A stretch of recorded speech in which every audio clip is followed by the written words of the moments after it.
Second tour des présidentielles. Combler les lacunes. Des lacunes ont été constatées lors du premier tour des présidentielles du 25 octobre dernier, estime le juriste Honoré Rakutmanen. Il faut rectifier le tir pour le second tour du 20 décembre prochain. Chaque citoyen devra alors prendre conscience de ses responsabilités.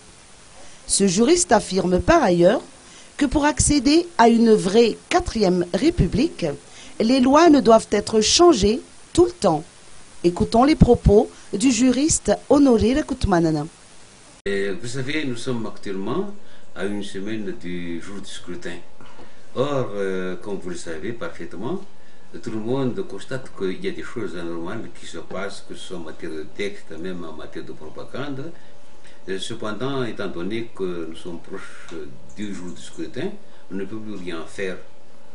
Alors, ce qu'il faudrait faire, c'est qu'il faut bien sauvegarder notre fille Havana Malagache.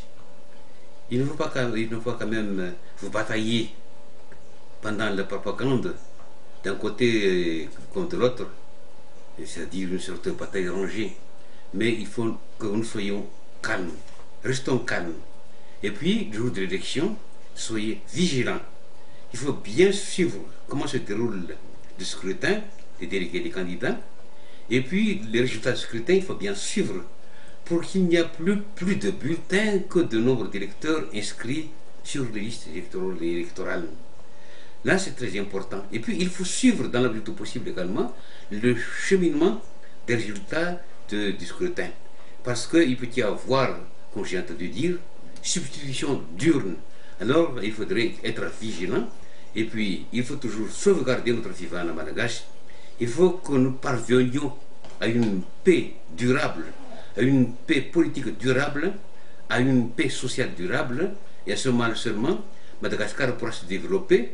Et à ce moment-là, comme on a coutume de dire, il n'y a pas de développement sans sécurité, il n'y a pas de sécurité sans développement.